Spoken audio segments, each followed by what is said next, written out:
I can't willfully sit back and allow people to designate a dark-skinned woman who never previously spoke at the beginning of their career regarding dark skin or colorism to be the poster child for it. We're not going to do that. Lupita Nyango is not the face of no colorism, of no darkism, of no dark skin. She's not. That's a fact. That is a cold hard fact. And I'm going to keep spitting these facts because the truth needs to be told. Shout out to the people that watch my other videos and they know the truth and they stand on the truth with me because they've done their research and they understand facts. You see this picture right here?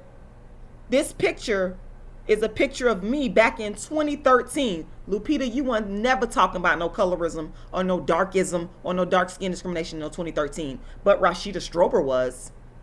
This picture is from a photo shoot that I did in 2013 when I was producing my dark skin play called The Dark Skin Woman's Revenge on the Dark Skin Activist Tour that I actually created in 2006.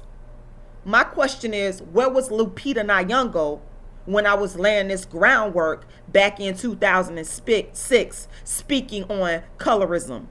Where were you, Lupita Nyango? Because see, I lived in Hollywood too. I was an actress and I still am because I do my play. I perform my play. I moved to California back in 2006 and I've been writing on dark skin and performing on dark skin, the first and only person to do this. I started this dark skin tour in 2006. Lupita Nyango was never talking about no dark skin. She burst onto the scene and became super famous in 2014 with 12 Years a Slave. She was not talking about dark skin or colorism.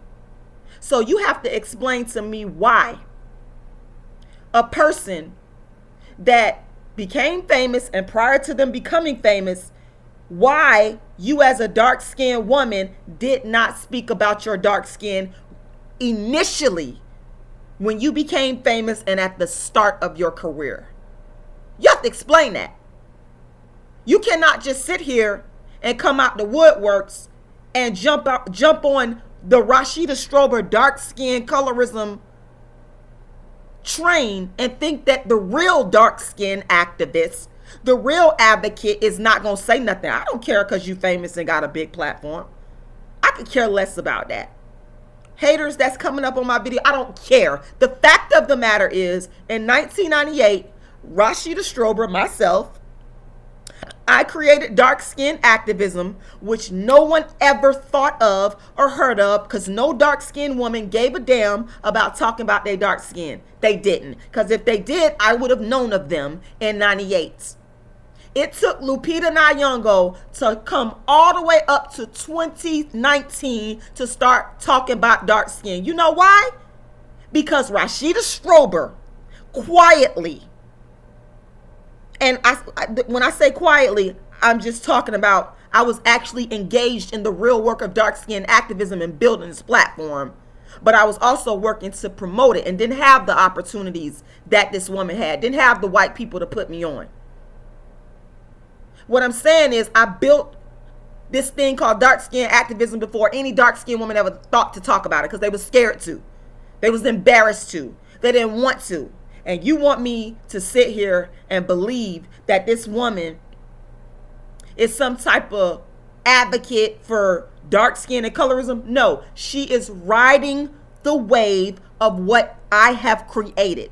Whether she knows of me or not, it doesn't matter. I laid the groundwork. Just like, let me liken this to, there were countless people back in the civil rights movement, countless slaves that fought against slavery whose names we shall never know. They was the real soldiers on the battlefield that did the real work and came up with the innovative ideas. People always complain about how white people stole the ideas of black people during and after slavery. This is no different.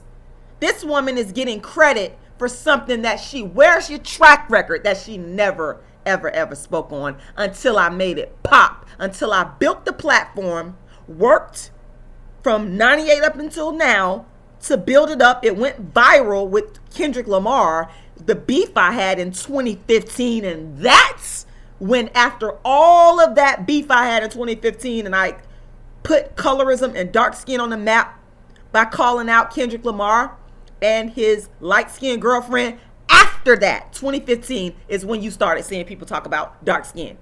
Do your research. You don't have to like me to be truthful and honest, because I don't care if people like me or not. What I care about is you respect what is factual. After 2015, and I can go into the history because I would have to actually make this a longer session here. But the bottom line is, in 1998, I started dark skin activism, built it all the way up until the age of social media. And in between that time, I got some press from the white press, the black press, before social media was to the level it was. And then in 2009, I brought it to social media. 2014, it started popping after I went on Tommy Sotomayor. But then black people started hating on me and mocking me. Then in 2015, the Kendrick Lamar beef, and it went viral to the point of millions of people getting exposed to the post that I made about Kendrick Lamar and referring to myself as the dark skin activist, the first person to advocate for dark skin. And then after 2015, after all the mocking and the bashing and the death threats I received, people started copying me. Lupita Nyango, you're right caught up in that. Because after 2015, this is 2019, you just now talking about dark skin in the form of a children's book. You're only able to capitalize off of what I created because you're famous. Why didn't you come out swinging at the start of your career speaking about dark skin if it was really in your heart? Explain that. I'm gonna put you on trial for that. You got to explain that to the dark skin activists, because I run this. I don't, like I said, let me make this clear. For those of you that's coming up on here to talk about somebody got a bigger platform, I don't care. I don't care. What I care about is the honesty and integrity of Rashida Strober creating this platform and exposing the countless number of black women who have disrespected me, who have watched my channel, who have read my books, who have looked at my interviews, and who have plagiarized my work and not giving credit to where it's due, and they're trying to pass it off as their own. Lupita is just one in a long line of other dark-skinned chicks who've done that. None of them have a track record prior to social media. So my question that I would ask Lupita, why are you just now speaking out about this? Is it because you see that dark skin is trending as a result, whether you know me or not, of Rashida Strober, the dark skin activist, and you want a piece of the action? That's what it is. You want a piece of the action. You know you a famous dark skinned chick, and you want to capitalize off of the hard work of others. That's what this is. Plain and simple.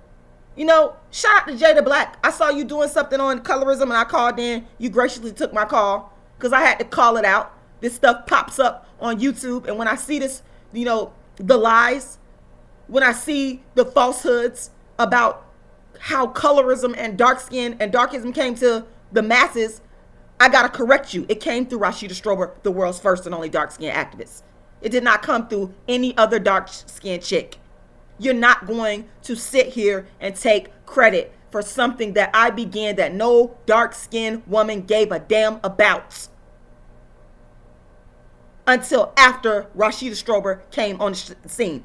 I would ask Lupita, I would say, Lupita Nyong'o, where were you in 2014 when I was getting dogged on Tommy Sotomayor for talking about dark skin and colorism? Where were you? I would say to you, Lupita Nyong'o, where were you when Charlamagne in the Breakfast Club in 2015 made me donkey of the day? Where were you? Nowhere to be found. Because what black women have done to me, they don't want to give me credit because they know that they can use something that I created and they saw me get. Rashida Strober is the sole and true creator of the colorism and darkism platform. She created the first platform in history for dark skin in 1998. Countless other dark-skinned women have benefited, plagiarized, and ripped off her work and ideas and never given credit. This is dead wrong.